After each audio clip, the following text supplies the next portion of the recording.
Hello. Hi. Hello. Hello. Hello. How are you? Very Fine, good. thank you. Hello. Hi. Hi. Hello. Oh, hey, Matt. How are Hey, you? my friend, how are you? Good, thank you. And you? Very well, very well. Top of the morning to you? And to you, and to top of the afternoon to you, and top of the evening to you guys in Italy. Thank you. Thank you. We are all around the world. Yes, we are. That's Yeah. right. It's Yeah. amazing. The Yeah. wonders of technology. Yeah. Yeah. Yeah. Indeed. Lovely to meet you all. Likewise, it's an Yeah. honor for us. Yeah. Thank you so Very much. pleasure. Ah, Thank okay, you. pleasure. Nice to meet you. My name is Francesco. I'm graduated last week in editing. I'm so happy to talk with you. Fantastic. It's, Congratulations, Francesca. Thank you. It's amazing. I saw the movie 2 times, and Oh, wow, great. yeah, it's amazing. Yeah. Thank you so much. No, good. Glad you enjoyed it. Hi, my name is Dan. I am a screenwriter, and it's an honor to talk with you. Thank you Oh, for Thank you. thank you for your work on Elvis and the Great Gatsby. oh, thank you, David. Yeah, Thank you very much. Thank you. very, very pleased to meet you. Yeah, and my name is Massimiliano Max, and I'm a color corrector, and I studied cinema as well. And yeah, I'm thrilled to to finally meet you. I saw Elvis and I absolutely loved it. It's amazing. So can't wait to talk about it with you. Oh, fantastic. That's wonderful. Thank you so much. And thank you all for, this is great what you guys do. Are you guys just friends who made this podcast together? Is that how it started? Yeah. Funny stuff. We never meet in person, in real life. Really? Yes. Really? Gosh. Yes, this project is born under a pandemic, and we never see each other. only on Zoom. Through the magic Yeah. of camera. Yeah. Yeah. That's awesome. Well, wow. Yeah. One day soon, I hope you'll finally Yeah. get to meet in person. Yeah. Yeah. Yeah. Do you all live near, do you live in the same part of Italy, or are you completely separated? Yeah. Let's say I'm not living near Davide and Max, but Max We're and somehow Max, close, yeah, Right. are Really? close. like 30 kilometers from each other, while Oh, Francesco yeah. is like 200, Near Milano. 300. Near Milano, Yeah. more or less. Right. Yeah. Wow. Fantastic. Awesome, guys. So we are here to talk about a big movie that is released a couple of weeks ago. Is premiere on Cannes Film Festival, right? You Yep. were at Cannes Film Festival, or yeah, you were. Yes. Yeah, we were. How Yeah. it go? How it go? The first screening, big screening. It was fantastic. It was really exciting. It was my first time at Cannes for the film festival. So it was, it was lots of fun. Quite overwhelming. That red carpet at Cannes is something else, something quite special. But it was my first time, and I think Matt's first time as well, seeing the movie with an audience. So that was really exciting. You know, kind of, we had many test screenings, but we didn't, because of COVID and all the rest. We weren't able to attend, so it was our first time with a big audience. So that was exciting.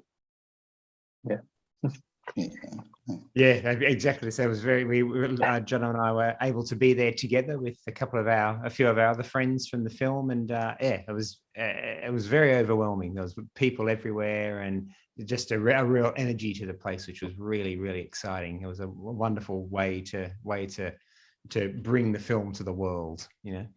Yeah. And so, shall we begin with the first question? I was curious, how did you split up the editing between each of you? Well, it was John and I. We have worked together for over 20 years now with Baz, where we've worked with him for over 20 years, and we've got a really good working relationship with each other, and we have we know Baz quite well, so we sort of know what he wants and his style and the way he likes to work. So it came quite naturally to us, during the shooting time, we would just, assemble scenes. Jono would take what they shot today, and then I would take what they shot the next day, and we just would go like that until the whole assembly was done. And then when we got into post-production, it was quite organic. Baz doesn't care who does what, and Jono and I don't care who does what. So we'll get into this a little bit later on, but there were times where, we might have assembled two scenes that existed in two different parts of the film that ended up being cut together. And Jono might have done one scene and I did the other scene, and it just didn't matter who was the person in charge of cutting it together. We weren't precious about each other's work at all. So it was quite easy. We didn't sit down and discuss who was going to do what. It just kind of happened kind of naturally and seemed to work. Yeah. I've got nothing else to add to that, apart from the fact that because myself and Matt know each other very well and for so long, that it made the kind of relationship very easy, the working relationship. And it was, as Matt said, it was very organic, and it just worked. We gel very well together, and Thank you. It's amazing being that kind of relationship of work. It's very, very precious. Well, a good team is a very precious thing, because you spend so long and so many hours at work that you want to be working with great people, and they don't come any better than Jonathan Redmond. No, likewise, Matt. What is like working with Baz? Baz is a visionary genius. So watching the movie in editing in the room is amazing. I think we can both answer this question, but we've both worked with Baz for over 20 years, and he's an extraordinary person to work with. He is constantly surprising, always, has a million ideas, and it's a very rewarding experience. He's a very collaborative editor or a director. He loves to take lots of different opinions and ideas from different people, and he absorbs them all, and but he's always very clear about what he wants as well, although he does take other people's opinions. We're both fortunate enough as well to be able to Baz always collaborates very early on in the process, in the development phase. So that's kind of having an ability to have an input into the script and into the development of pre-production, every area from design to music is really rewarding and quite rare for an editor to be able to come on so early in the project. So that's fantastic. But Baz is a force of nature. He's got so much energy, and he's just bursting with creativity and crazy ideas, and he comes up with an idea and you kind of go, that's never going to work. But you can never say that, because he's usually right and he usually will work. So he keeps us on our toes. And the other thing I'll just add to that is that as Jono said, he is a very driven director. He's got very strong ideas, but it's a lot of fun. It's a lot of hard work, but he very much is a leader who protects his crew and who looks after his crew. So while he works very hard, it's very rewarding because he's a lot of fun to be around, and he's a very funny man. It's just a delight. Hard work, but it's a delight to be around him. It's and he makes you want to do the best job you can because of how driven he is and how much he protects his crew. So which is really special. Some directors don't have necessarily, even though they're directors, they don't have that kind of leadership quality to them. But Baz really does, and he really protects us. He's a wonderful person to work with. I think it's a really good point, Matt. He is very funny. He's a really funny guy, and working on his projects is always an adventure. A lot of editors, a lot of jobs I've worked on, very often you're just sitting in a dark room and someone hands you a hard drive and a script and you edit the scene or the movie or whatever it is. With Baz, anything could happen. I've been in the back of speedboats off Fiji editing a Chanel commercial. I've been hanging out of helicopters in New York, timing out shots. I live in Los Angeles, live in the States, but I was in Australia making this movie. We travel a lot. It's always an adventure, and it's fun because he's funny. Yeah. Thank you. Well, I wanted to ask you, when did your passion, your love for editing start, or also your passion for cinema? When did you jump into this amazing world? Well, I've always loved cinema, and I just love movies. I entered into the film business, I suppose, in a slightly oblique way. I kind of grew up surrounded by photography. Both my parents were into photography, and I loved taking photographs. And kind of at one point, I wanted to be a photographer. And then a good friend of mine, he was an editor in Ireland because I'm Irish originally. He was editing music videos and concerts for U2 and Neil Young and a bunch of other clients, and he needed an assistant for a project quite urgently, and he offered me a job essentially, and I thought, I'll give this a go, and I turned out to be a terrible assistant, but quite a good editor. And I think my photographic kind of background kind of helped with having an eye for what's a good shot and storytelling and all the rest. So what kind of got into by accident really. And after that, I went to Australia. The editing system I learned on was a system called Lightworks, which was a reasonably rare system. And when I arrived in Australia, Baz and Jill Bilcock, the editor on Moulin Rouge, that film was being cut on Lightworks. So they needed another assistant, and I had that skill set. And that's how I met Matt and Baz and a lot of the rest of Baz's team. And I've been working with them ever since.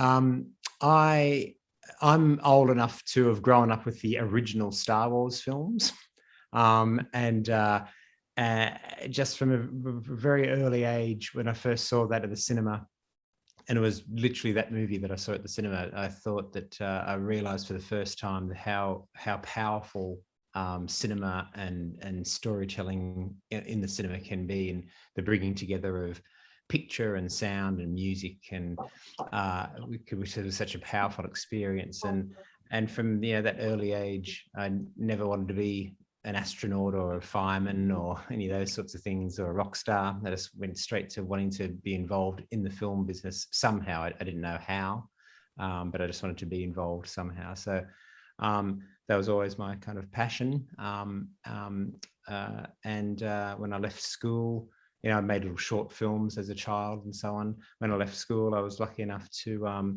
get I studied for a year in film production, and then I was lucky enough to get a job on a little TV series here in Sydney. And then it's Sydney it's quite a small industry. So I sort of met a few people in that job that then, you know, led to another job, led to another job, led to another job. And during that time, that was the time where sort of movies made on film were giving way to movies made in the digital world. So for a lot of those films, they needed two. So I trained as a film editor or a film assistant on film. But during that time, films often needed a film assistant and like an Avid assistant or a Lightworks assistant or whatever. So there's usually two assistants there or two departments. And at that time also in Sydney was a big time for making. We made you know, the Happy Feet films here and Dark City, Moulin Rouge, of course. By that stage, the next round of Star Wars films had come around. Episodes 2 and 3 were shot in Sydney. So some really big, and Mission Impossible 2, some really big films sort of came to Sydney, and I count my blessings daily that I was just around at the right time to be on those films as a film assistant. And then, of course, film started to die away, so I trained up as a digital editing assistant. And then again, Sydney's it's quite a small industry, so I just sort of moved around from job to job, and then in among that, as Jono mentioned, Moulin Rouge came along, which is where we first met Baz, and yeah, we've just gone from there. So I never take for granted how lucky I was to be in around that time, you know, because it was quite a big time in the Sydney film scene. And I worked, you know, working the Babe films, you know, the Pig films. They were all made around that time as well. So and you just met people on all those movies, and you just got the next job, and so it was a very lucky road. But yeah, that was my story. Yeah, a collaborative history, like coming together and growing together. It's amazing. Yeah, and you know, again, it was, you know, and I never take for granted what a path it was, because any number of those things may not have happened, and you know, I may not be here today. So. Oh, hopefully I'd be alive today, but maybe may not be having a Zoom.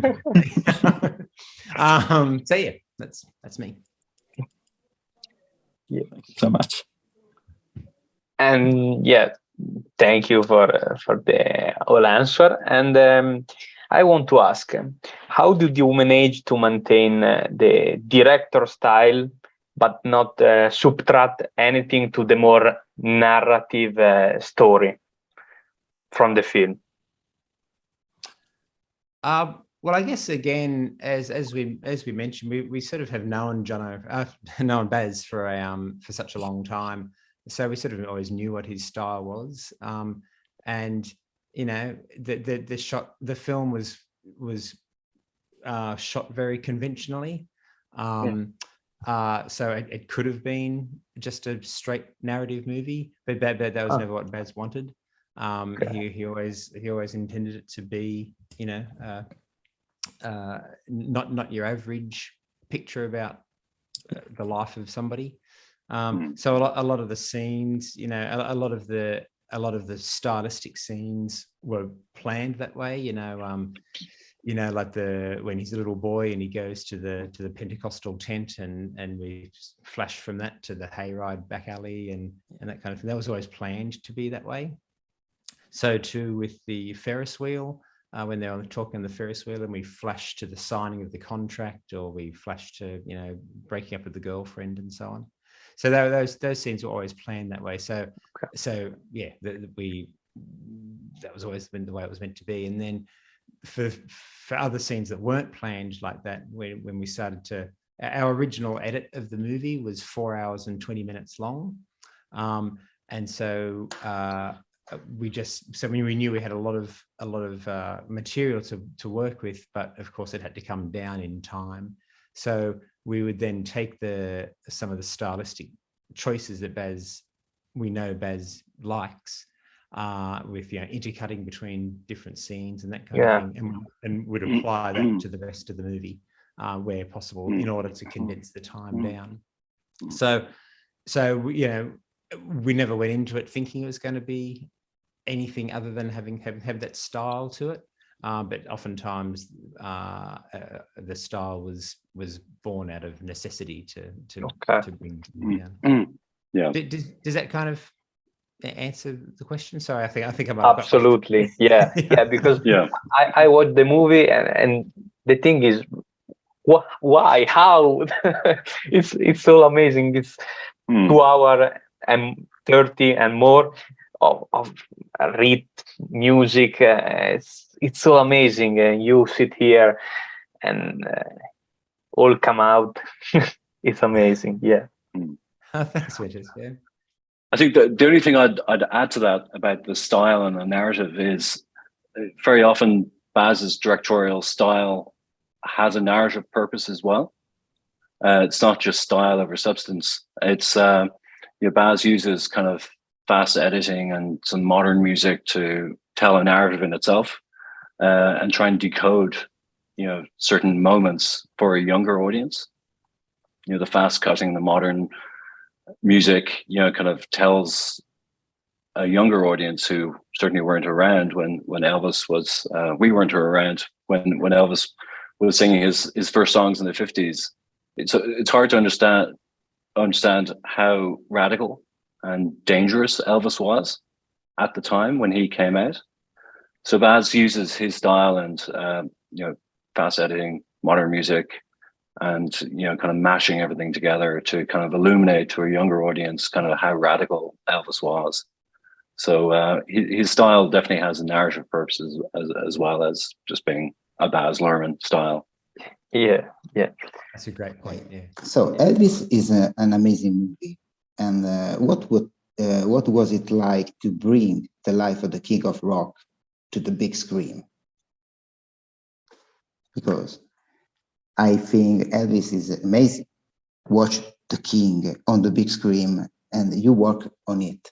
I think the key to the success of how authentic Elvis feels on the big screen has to be Austin Butler, the lead actor who played Elvis. He was just incredible. He was amazing. He gave myself and Matt such good material, and he was so well rehearsed, and he had every flick of his hair, every hand flick, the dancing, the moves, everything was spot on every time, every take. He was just amazing. So I think the key to the success of the film has to be, kind of a credit to Austin Butler.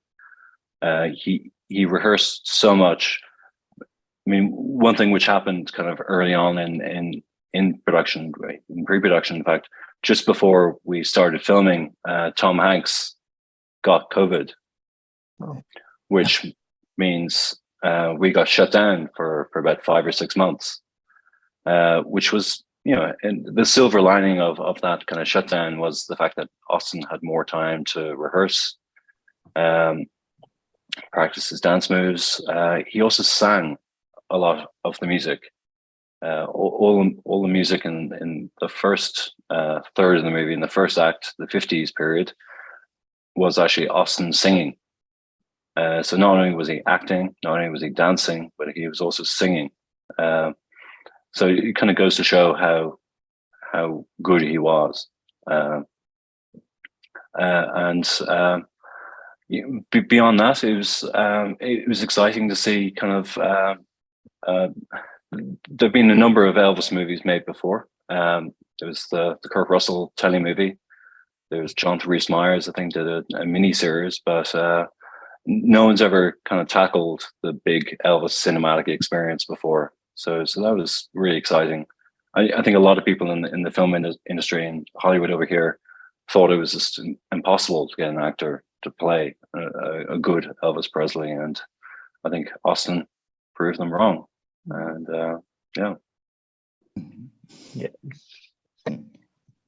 Yeah, I don't have much more to add from what Jono said. As he said, we were spoilt for the wonderful performances we were given, and just just the story of Elvis's life is so big. Everything he did was so big and so colorful and so just it was kind of made for cinema, and I know that I was. Growing up, I was never a big Elvis fan. I sort of, I knew him as the guy who was in the sort of the movies and his Las Vegas years kind of thing. But I actually, to be absolutely honest, didn't know that much about how much he did change music.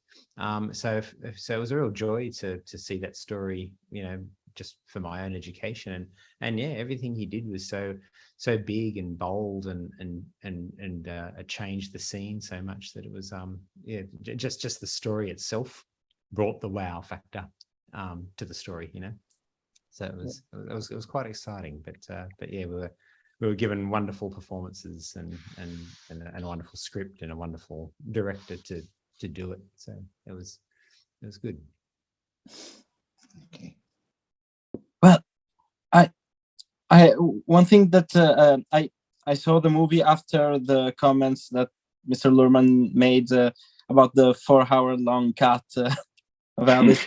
So I watched it thinking, what could have been more, because the movie is amazing, it's perfect, but on the back of my mind, we're all Snyder fans, and we rallied for the Snyder cut. So in our minds, I think we will have the question: what did the 4-hour cut have that maybe wasn't in the theatrical one? And is there any I don't know if plans or ideas or whatever for the 4-hour cut to somehow be released in some way? Yeah, good question, Mass. It was, as for everything, there was just more in it. There was more character development, especially in his early years. There was a little bit more with his first girlfriend, Dixie. There was more with his first band, but when he was first starting out. On top of which there was we shot all of the songs, like all of the performances were shot at full length. Like in the Vegas concert, all those songs exist and have been cut to their full length, and in the later years there was a little bit more in his decline, when he's in the hotel room with the girl in the lingerie and shooting out TVs and that kind of thing. So there was just more of everything. And when Jono and I and Baz, we actually showed the 4.5 hour version to some of our colleagues, some of the people we were working with. And they all came out and it played really well. Like it actually did hold up as a film, as a story, because there was so much story in there. But obviously you can't release something that long in the cinema. So Jono's and the job that Jono and I had was to go through, and Baz, of course, was to go through and really pick out. We always knew it was the story of Elvis and Colonel. So it was always their story. So as we just went through it, we just, a lot of those other little things, even though they were beautiful scenes and wonderfully performed and beautifully shot and that kind of thing, just, at the end of the day, the first girlfriend didn't really matter that much. And even though his first band was wonderful, it didn't really keep the story on track as to what the Colonel and Elvis's story was. So that was how the decisions were made, were basically what keeps this story moving and what keeps this story kind of on point. As for whether we'll ever see the 4-hour cut, Baz mentions it from time to time. Who knows? I guess if there's an appetite for it later on down the track, it won't happen soon, I don't think, if it does. But who knows? But it is all there. So and it does all play. The other thing would be that it could potentially be a different type of movie, because Jono and I had to as we talked about earlier, find ways to make it shorter, and out of those methods of making it shorter came a lot of the stylistic choices that we've talked about so far. So if the film existed as a longer version, they may not be in there, that we may not need to intercut scenes together and all that kind of thing. So it could potentially be a different product, which would be it'd be interesting to see, but it would probably take more than just putting in those old scenes back again. It'd be kind of unpicking it and reconstructing it for a longer experience. Yeah, it would be a slower film, slower and longer. It certainly wouldn't have the same pace as the current 2.5 hour version of the movie has. We shot a lot, but not enough to sustain that pace for 4+ hours. Thank you. Well, we hope if someday the studio asks for some fans to rally behind that, we're there. You should start the petition now. Yes, the hashtag is ready. And we won't sign it. Not yet. Yeah, it's amazing because it's not a short movie, but it's in a blink of an eye. It's end. Yeah, it's amazing. It flows perfectly. Yeah. Oh, great, guys! Thank you. That's good. That's good to hear. Yeah. Don't bore too much. Don't bore. It's amazing. When it ends, I want to step back. It's amazing. Yeah. Usually I'm not an allowed spectator, shout, dance. I'm quiet. When the lights is on, we can talk about it. Before not. In this movie is some kind of energy, some kind of music. Yeah, it's a huge concert. Yeah, it's a concert. Yeah. I don't sing. But no, in some of our preview screenings, we had kind of girls and women dancing in the aisles, which was kind of don't see that all that often. Yeah, I feel this thing. I think 2 times seeing Elvis and seeing Mad Max Fury Road. I was kind of feel with the movie. Yeah, it's amazing. Yeah, congratulations for this. Yeah. Thank you. No, thank you. I want a big detail of my mouth open, my eye. Yeah, like the concept is amazing. How did you work with the VFX department? Because there is a lot of VFX. Because in this movie there are things that you can realize in some transitions, and it's impossible for a human, for a camera to do it. So it's amazing to see this kind of transition, and even the beginning with that kind of Elvis writing title. It's amazing. How did you manage to work with the department? There is actually, to your point, there is a lot of visual effects in this movie. Yeah. Kind of almost as many as some superhero movie. There's over 2,000 visual effects in this film. We worked incredibly closely with. We had a great visual effects team, visual effects editors and producers, and a great visual effects supervisor called Tom Wood. And on top of that, Catherine Martin, who is Baz's partner and production designer and the head of the art department. We all worked extremely closely throughout the edit, and indeed did a lot of work in pre-production as well, designing some of those transitions and each of the big worlds. What the Vegas showroom looked like, for example, because that was all kind of we had a large set, but we had to extend it using visual effects.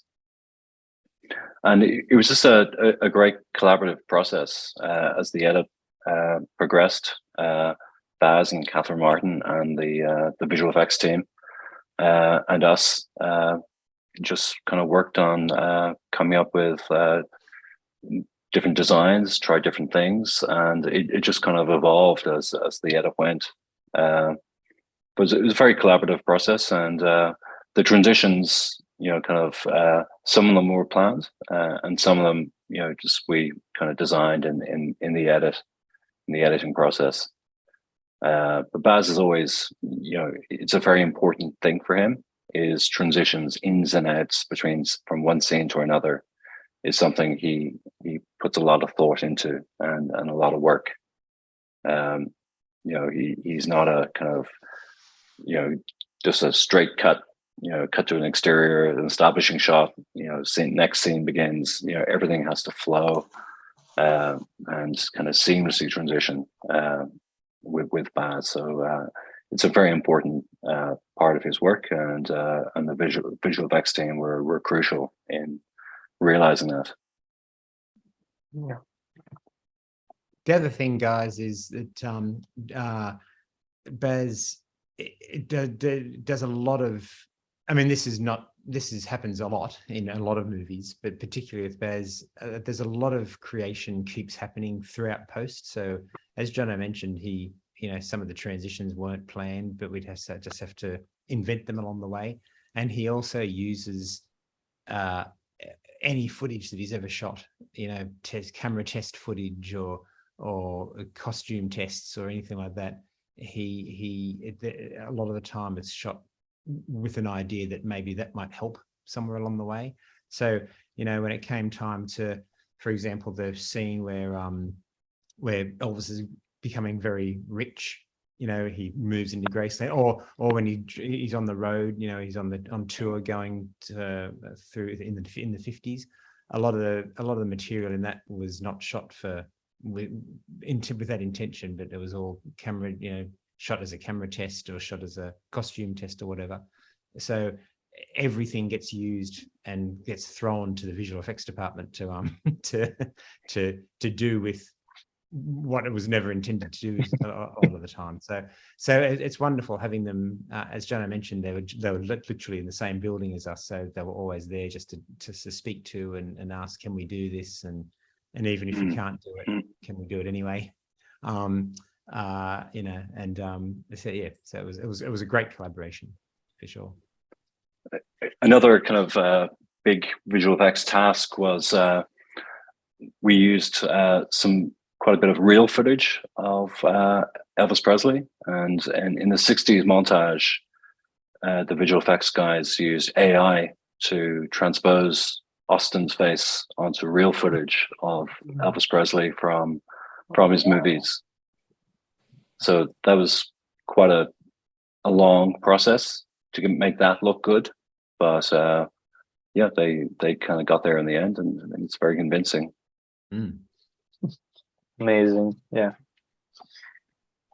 Oh.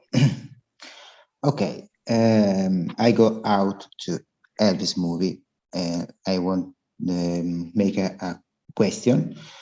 What was the most difficult film to edit? No. It's always the last one, I think. From my point of view, I think almost everything I work on with Baz, and could be a small commercial, or it could be just a promo, or it could be a big film like Elvis or The Great Gatsby, or working on Moulin Rouge. I was an assistant editor on Moulin Rouge, but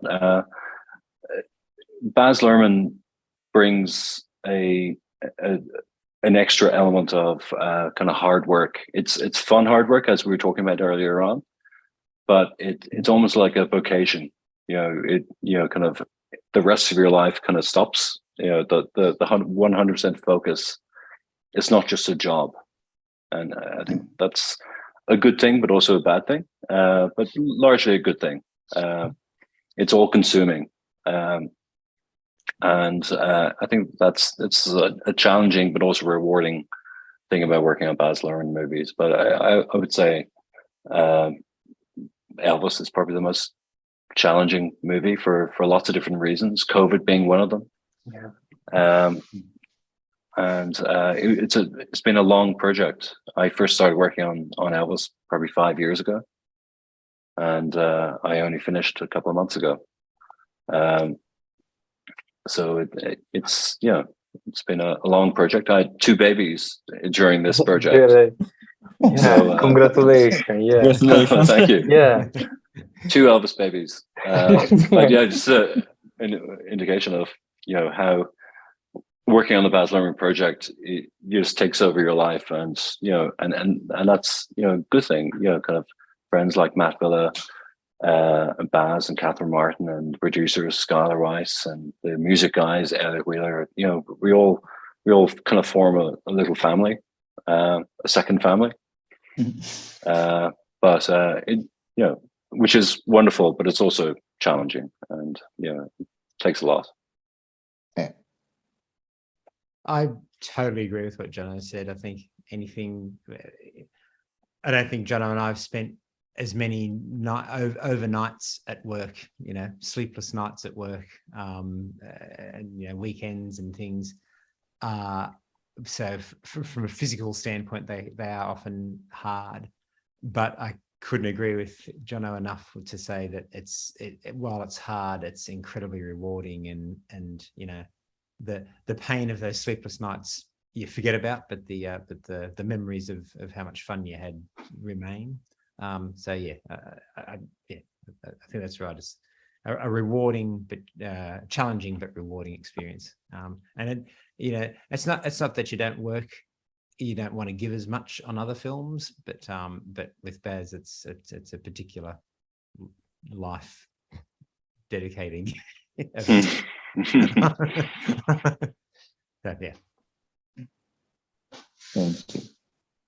Well, I wanted to ask you a bit of a spoilery question about the movie, about the very ending of the movie. There's a specific scene when we see Austin Butler singing the last rendition of Unchained Melodies, and then we cut to Elvis's footage. I ugly cried in the theater for 5 minutes straight when I saw that. I couldn't keep my face. It was totally incredible. How did you imagine this culmination of all the tension, all of emotions of the movie? That I think I saw a full packed theater crying with me in that same scene. How did you shape this editing trick, this simple editing, but in the most perfect moment it could have been? How did you make it? Oh, I've seen it hundreds of times, and I still cry when I see that film. Elvis, it's a combination of kind of everything that's come up to that point, and how much you've learned about the man, and what happened to him, and how he was kind of treated by the colonel, and all the rest, and then kind of his voice in that particular performance is so incredible, and knowing the fact that, and he recorded that concert only a few weeks before he died. Yeah. So knowing that, and the power of his voice, and I don't know if you've ever seen any of the rest of that concert, but he's walking around the stage and he can hardly talk. Yeah. And he's mumbling and he can't remember people's names, but then he sits down and his mouth opens and he sounds like a god. So all those things kind of add to the emotion of the whole thing. And yeah, I've always found it very emotional. We first kind of started using that footage about 5 years ago, when we found that footage, and we kind of cut a little clip that we used to sell the idea of the movie to the studios, and they saw it and found it very emotional. But that footage was very hard to get. That footage from that concert, which is owned by the Elvis Presley estate, and they don't license it very often. It's available on YouTube to watch, but they don't allow it to be used in movies. So we didn't know if we're going to be allowed to use it or not until kind of the very last minute. So we originally shot Austin singing the entire song, and even though Austin did an amazing job, which he didn't do. There's nothing in the movie where he didn't do an amazing job. It was more powerful though, giving Elvis Presley the final word in the movie, and cutting to Elvis was something we'd originally scripted. We'd always scripted, kind of knowing how powerful that footage was and how powerful his voice was. We'd always hoped to do that, but we did shoot Austin just in case we didn't get it. But fortunately, Baz made some phone calls at the last minute, and we're allowed to use that footage. And it always kind of resonated with me, and even more so because there's a couple of scenes where we kind of rejigged, and there's a scene at the end with the tarmac scene, which was something which we hadn't scripted, but having that moment where Elvis waves goodbye to his daughter, at the end, and then you cut to that scene. I think just all those things kind of add to the emotional impact of cutting to the real Elvis at the very end. Yeah. It was also lovely to see in some of the the other footage. There's the Unchained Melody footage of him singing, but then we cut to the other little flashbacks of various parts of his life. It was also lovely to see what we'd seen in the film with Austin, him kissing the girls in the audience and him doing his press conferences and things. It was something special to see that, we told the truth. These things really did happen. And, and here we are seeing the real man do it. So that I think that added to the emotion and to the benefit of having those little clips at the end, just to sort of see the real thing. It was good. Thank you so much for making this movie. So when I saw this movie with my mother, and my mother never got Elvis too much. Here in Italy, there were some, let's say, copycats that and so there are a few that so when she saw the last bits of the movie, she saw this movie almost like a superhero movie, because he was almost like a superhero. So she was saying, yeah, it's cool, but he surely wasn't like this. And then you see all the clips, all the stuff, and you see, wow, this movie is more than a documentary. It's really cinema. It moves you in a way that it's hyper reality in a way. I don't know. It's fantastic. And your job editing every single bit, giving this tempo, I'm almost crying right now thinking about it. So, yeah. So that's so lovely. Yeah. Oh, you have to watch this movie again. Yeah. Thank you, Mass. That's very kind. Thank you so much. Yeah, I love that ending, because it's unexpected that end like this, the movie, because there is the plain blank and the writing, no, and then come back with the Unchained Melody and all the footage, and it's amazing. Yeah, you stay in the cinema and watch it. Yeah, I also cry. Yeah, it's amazing. Yeah, congratulations, because it's not easy. It's not, especially in this time. You don't see so much movie like this. Thank you. Yeah, really. Oh, thank you. No, thank you. I ask at every editor that come in conversation with us. How it's a question from a beginner. How did you manage the stress during the editing process? Because we talked with Mr. Hamilton that did Top Gun Maverick, and have say hours and hours, 15 hours of playing, so much thing to do. How did you manage the stress? Because it's I say it's a kind of stressful, especially in certain moment, kind of job. Yeah, that's a very good question. Yeah, Francesca. You go first, Matt. I was just going to say that I mean, yes, it is very stressful. It can be very stressful. I think, and there's no one piece of advice, I don't think, that can, because all the circumstances are always different. Yeah. There's no one piece of advice to help, I don't think. But one of the things that I'll say would be that you can't look at the big picture all the time. You can't look at the mountain ahead of you, because that will freak you out.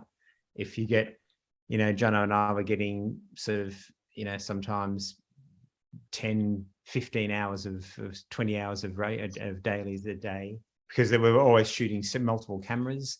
And sometimes it was slow-mo and that kind of thing. So oftentimes the hours would build up, but you just have to take one day at a time, and you can't look at all that footage and think and be freaked out by it. You just have to start to get it and break it down, because not all of that footage is necessarily always going to be useful.